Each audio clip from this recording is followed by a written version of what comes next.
On this day, let us take time not only to remember the birth of Jesus Christ, but also to reflect on the meaning and the spirit of Christmas. I am William Theo. Join us in this Christmas Day edition of the PNA Newsroom.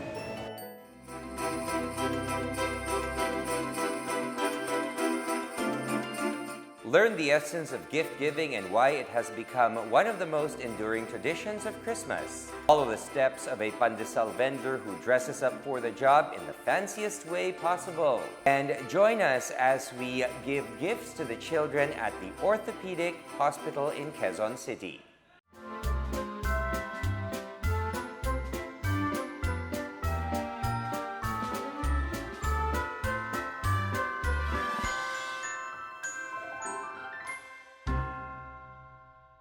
Aside from the glow brought about by sparkling lights and glittering decorations, the most wonderful season of the year is shining even brighter as people from all walks of life give and receive gifts. Benj Bondoc tells us how gift-giving remains one of the most enduring and lovable traditions of the Filipino way of celebrating Christmas. The holiday rush brings thousands of people at the mall or any cheap shops to buy the best gifts for their loved ones and friends. Despite the hassles and financial drain this entails, and no matter how late it would be, Filipinos go on a shopping spree in a bid to surprise and show their appreciation to a loved one. For some Filipinos, our kababayan's fascination to give and receive gifts can be attributed to tradition and Filipinos' love for their families.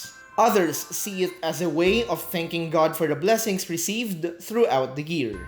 Aside from the delicious and bountiful food, Christmas in most Filipino households will not be complete without gift giving and receiving from families and friends. For the PNA Newsroom, I'm Benj Bondoc.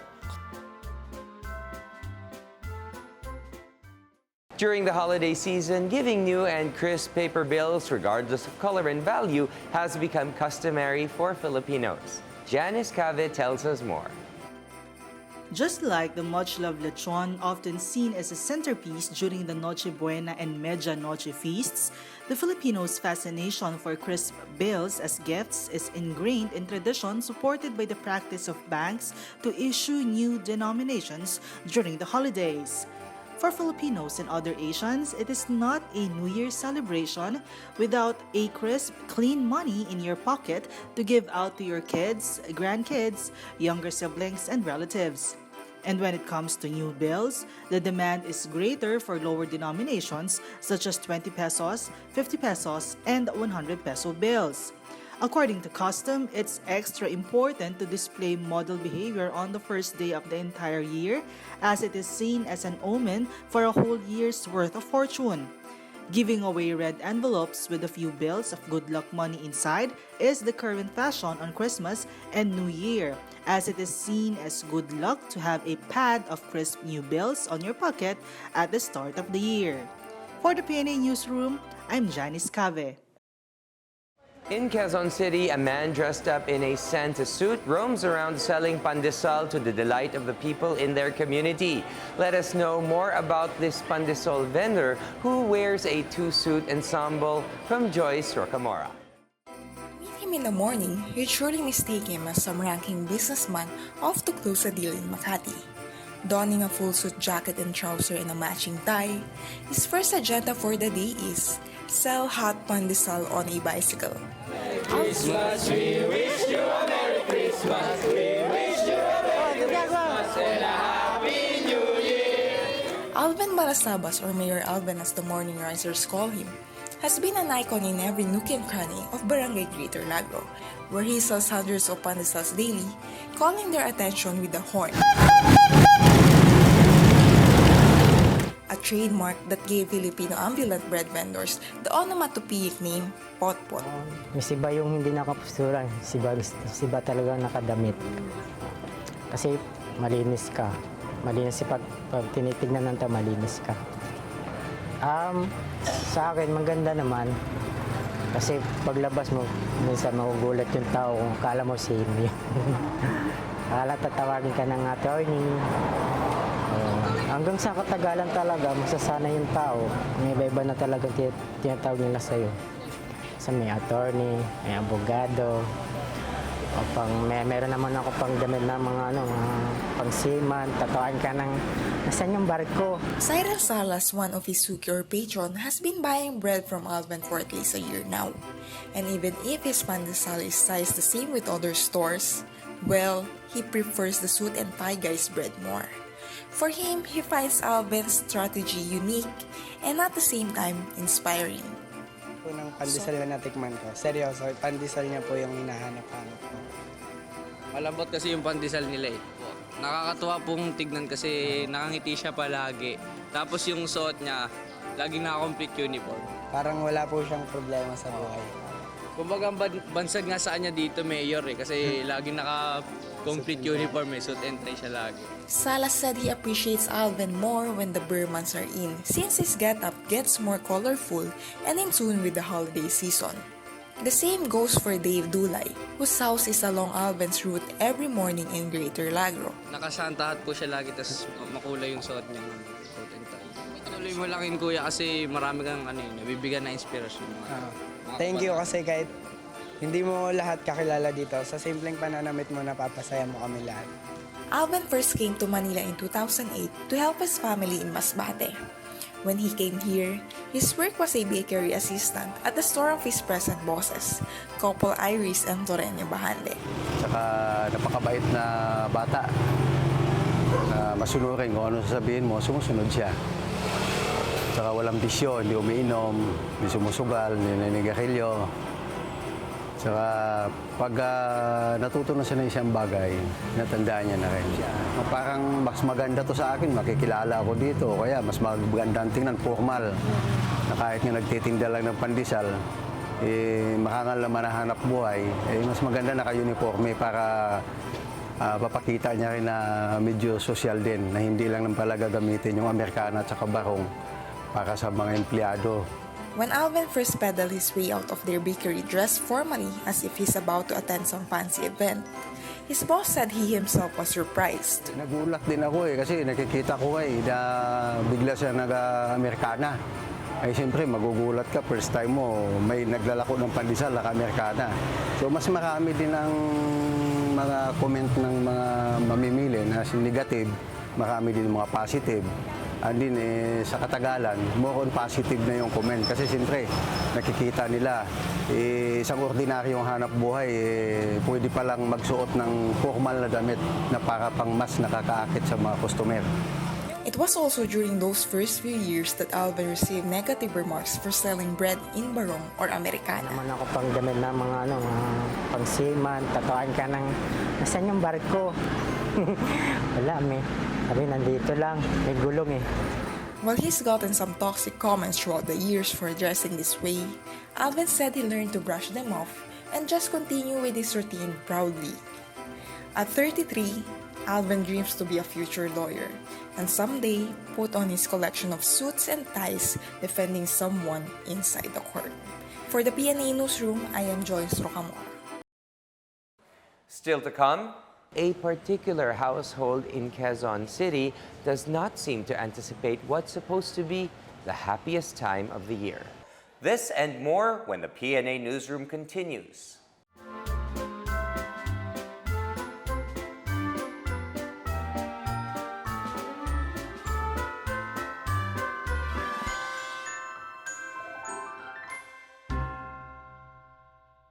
Mass at 4 a.m. for 9 straight days. Singing carols in Tagalog, or well, trying to. Enjoying festive treats such as puto bongbong and bibingka. Picking out paroles, which have been on sale since September. Yep, that's the Philippines for you. Christmas from September to January pretty much. You know the season starts once you hear Jose Marie Chan songs everywhere. It seems like more than any other holiday, Filipinos just absolutely love Christmas. Not just because of the vibrant lights, the get-together with loved ones, the amazing food that is served, the conversations and laughs along the way, or even the generous gifts. All of these play their part in creating amazing memories every single year. Above all, Filipinos just love to give love. Maligayang Pasko sa inyong lahat.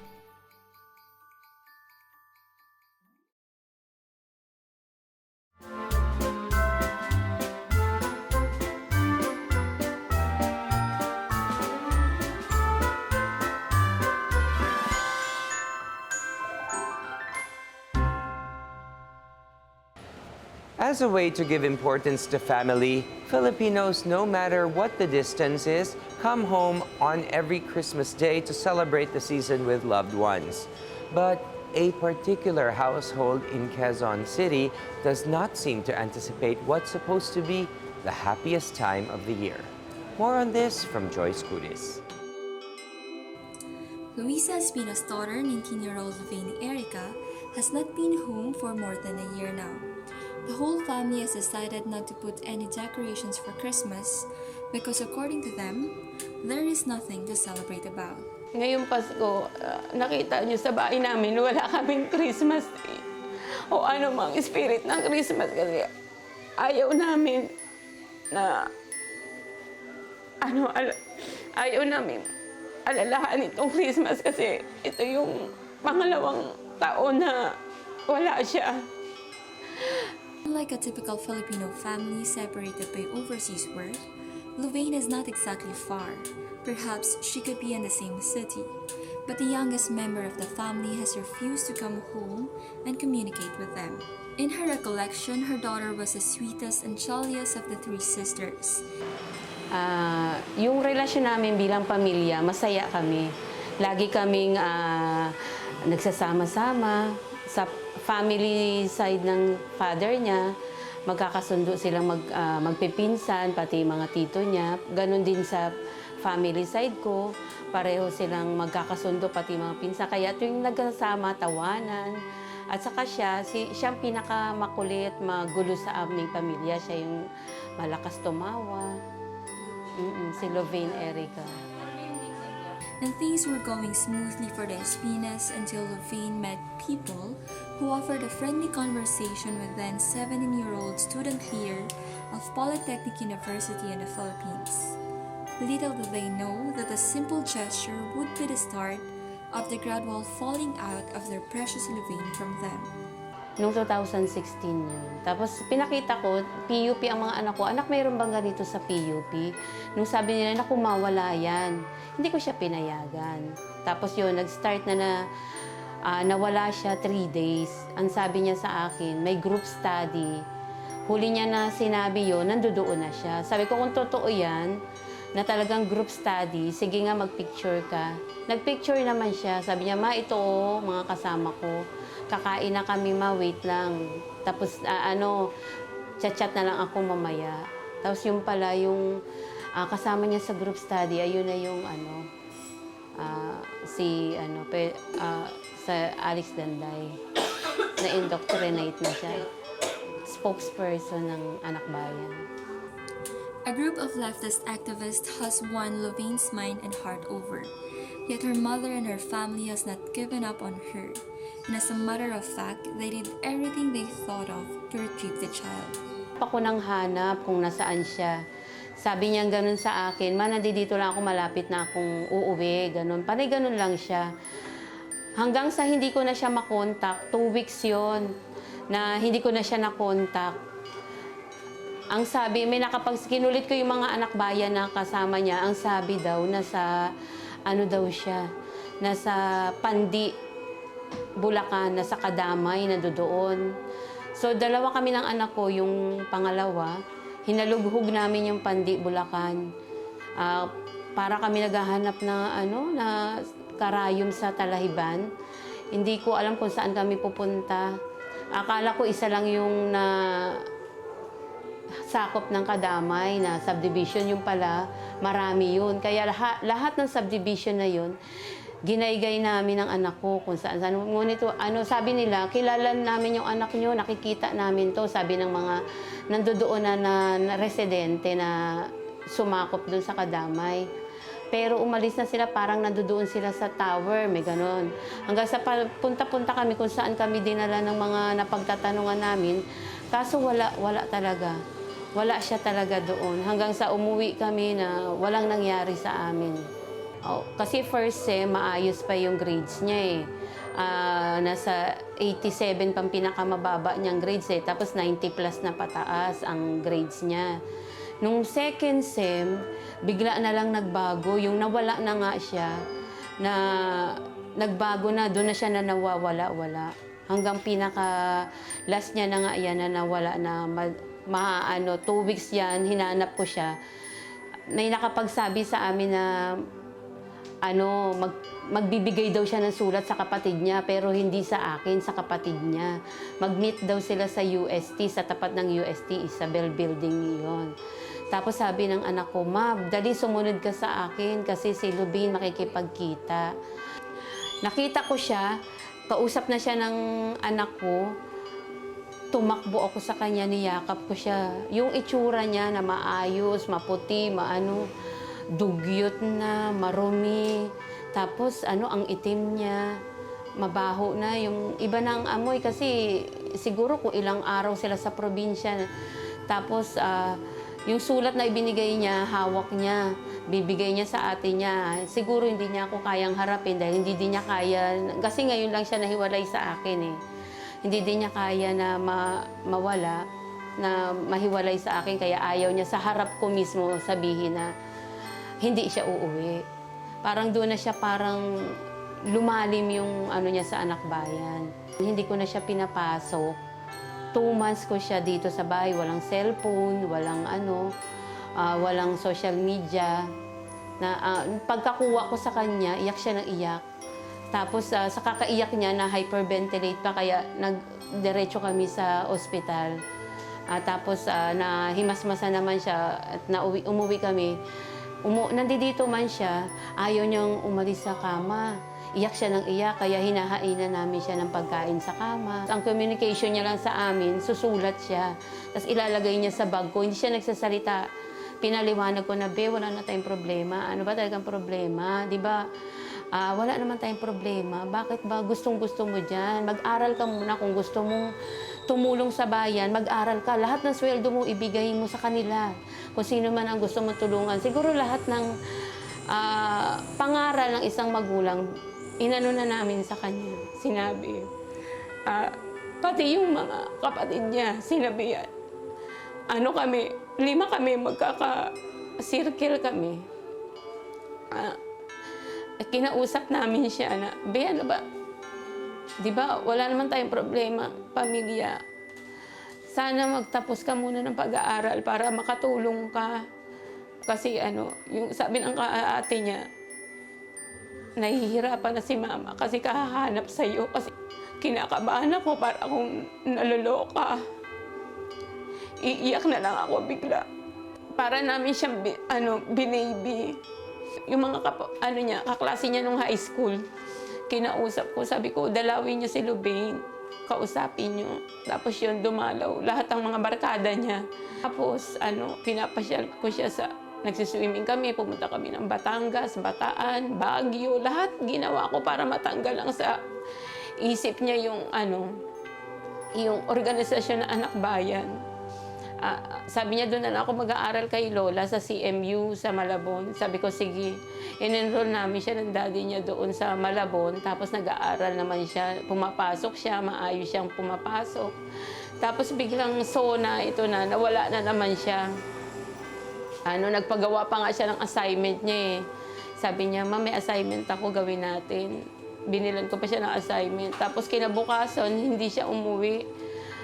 Ayun pala, sumama siya sa SONA, tapos 1 week na naman siyang nawala. Tapos may nakapagsabi sa akin, nakiusap ako dun sa nanay ng isa niyang kasama na kung nasaan si Lubin siya, kasi yung anak mo ang huling kasama ng anak ko, para bilang magulang sana, intindihin mo ako. Yun, naawa, siguro kinulit yung anak.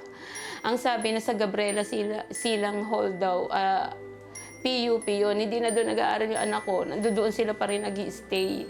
Sabi ko, sige, papayagan na kitang sumali dyan sa anak bayan na yan. Kung ito talaga gusto mo, mag-aral ka lang. Tapos sabi niya, ayaw niya talaga, ito na talaga ang nagustuhan ko. Ayoko na pong mag-aral, sabi niya gano'n. Ito na po yung gusto kong gawin. Hindi ko siya makausap ng maayos kasi nakaikot sa kanya yung mga yung mga kasama niya. Umiikot sa kanila talaga. Pinapailibutan nila kami, hindi ko siya makausap ng sarili na.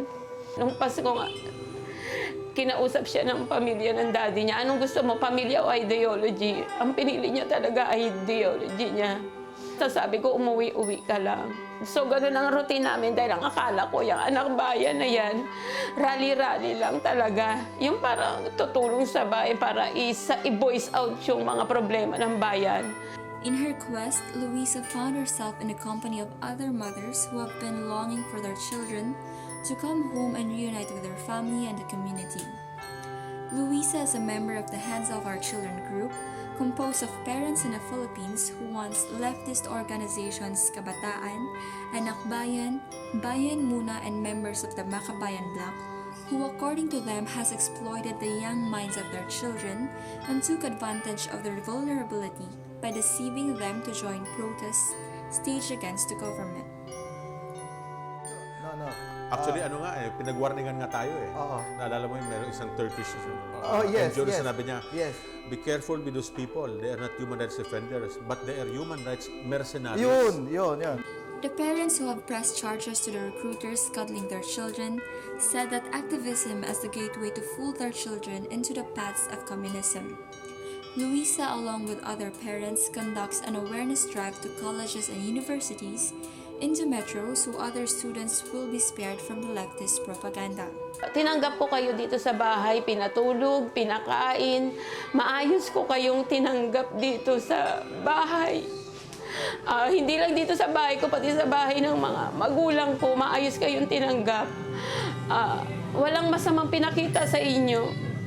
Tapos nung itatanong ko na sa inyo si Lubain, wala kayong alam, hindi nyo alam. Tapos sasabihin sa amin, kagustuhan ni Lubain yun. Ang gusto ko lang malaman kung nasaan siya, kung anong lugar. Ngunit wala kayong sinasabi sa amin.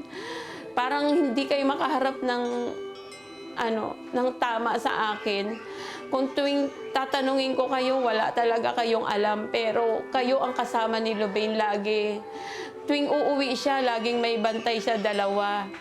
Uuwi man siya sa amin, uuwi siya sa nanay ko, laging dalawa ang kasakasama niya, 2 days sila doon. Pero pag tinatanong mo ngayon, hindi mo alam kung nasaan siya. Ang sasabihin lang nila, kagustuhan ni Lubain yun. They have also sought the help of Senator Ronald Bato de la Rosa, who leads the Senate probe on recruited children who ran away from their homes.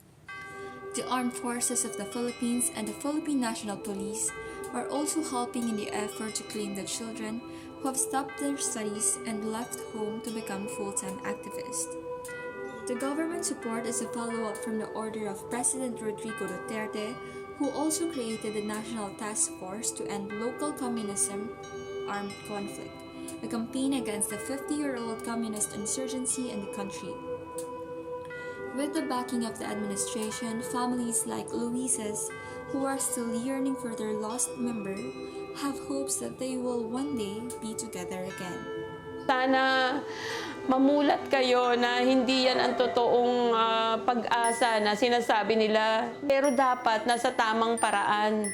Yung nasa tamang, hindi mag-arm struggle. Hindi yung dadalhin sila sa bundok. Anong saysay ng pagpunta sa bundok kung paano, hindi ko maisip kung saan ang pagtulong sa bayan kung nasa bundok ka at hawak ng armas. For the PNA Newsroom, I'm Joyce Goodies. Up next, join us and experience the gift-giving for children at the Orthopedic Center in Quezon City. The PNA Newsroom returns after these reminders.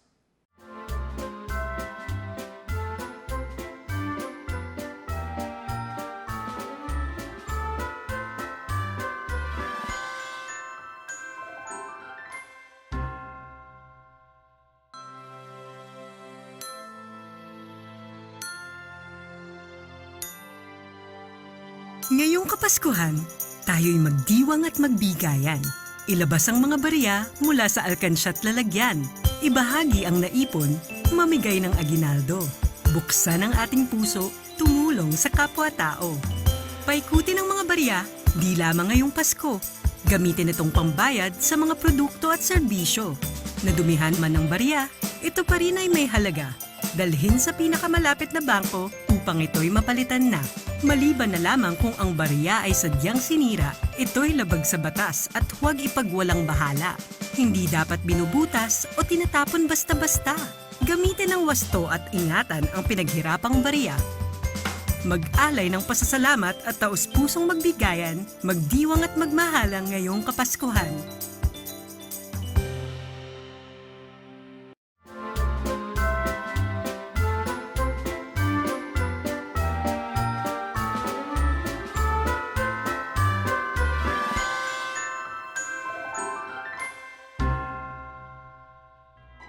Christmas is all about sharing. We had the opportunity to join a group whose mission is to bring smiles to the patients of the Orthopedic Center in Quezon City. Join me as we experience my personal gift of sharing. The spirit of Christmas is alive and well, even in the dark rooms of the Orthopedic Center in Quezon City. Children who have obtained severe injuries are to spend the happiest season of the year inside the hospital. Here we visited once again by a group of friends who have made it their mission to deliver joy by the bedside of these little patients on Christmas.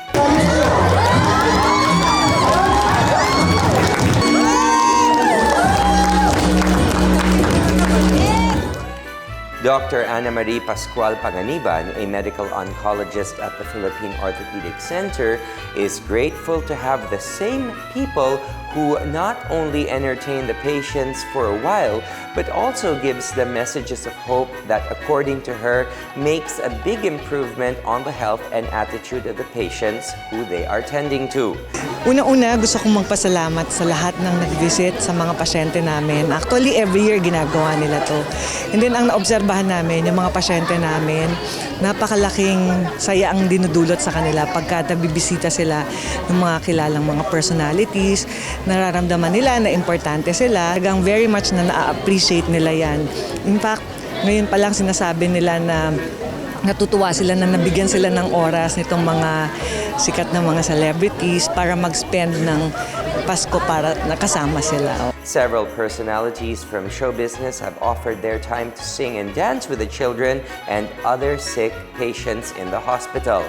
Vocalist Jeffrey Hidalgo of the Smoky Mountain shares that it warms his heart whenever his singing curves a smile in people's faces, especially to those who may not have felt happy for a while. Ako talaga, I really make time as long as I'm free. At as long as ma-block off ko sa schedule, I really make time to do outreach programs. Kasi iba talaga yung fulfillment, at the same time yung iba yung feeling na nabibigay niya. Siyempre na napapasaya niya yung mga pasyente, ganyan. And mahilig talaga ako mag-outreach kasi pero no particular ailment or whatever. For a time, mga kids yung pinupunta namin, tapos for a time sa St. Camilo's yung mga Arturo Go, one of the founding members of the Nameless Group, said that their charity has started way back 10 years ago when he and a few friends of the late Eric P. Benito have developed a liking on giving joy and sharing gifts to fellow Filipinos. Okay, actually this started at the Boys Town in the early 90s, spearheaded by Eric P. Benito. Then we moved to the Children's Hospital. Then about 10 years ago, we started having the parties here at the Philippine Orthopedic Center for kids with cancer. In memory of their friend Eric, the group of friends have continued what he started every year. The group has only grown bigger by God's will to help more people make more Filipinos happier in this festive occasion. Saya po. Masaya po ako. Masaya po. Salamat. nakita ko po yung mga dumagbigay dyan. Salamat nga po sa mga nagbigay po. Thank you po. Ayun lang. Christmas is a time for sharing, and at this time we are at the Orthopedic Center's pediatric ward, and it's nice to spend a little time with our younger brothers and sisters who are now actually recuperating from whatever concerns they may have.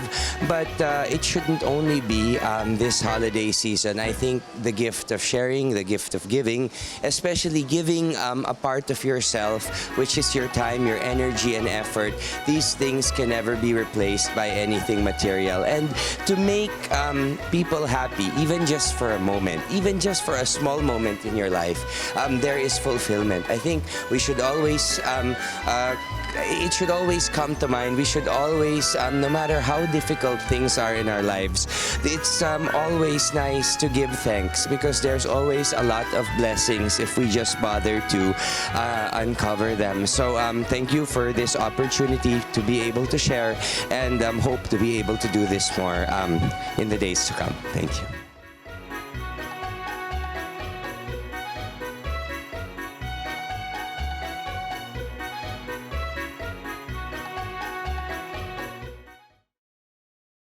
Thank you for watching another episode of the PNA Newsroom. To get more news content, check our webpage or head on to the Philippine News Agency's Facebook and Twitter accounts. For more stories about the government and how it serves Filipinos, look for these hashtags in all of our social media platforms and websites. We are shown on the pages of the PCOO and its attached agencies. Also watch us on television on PTV4 and IBC 13.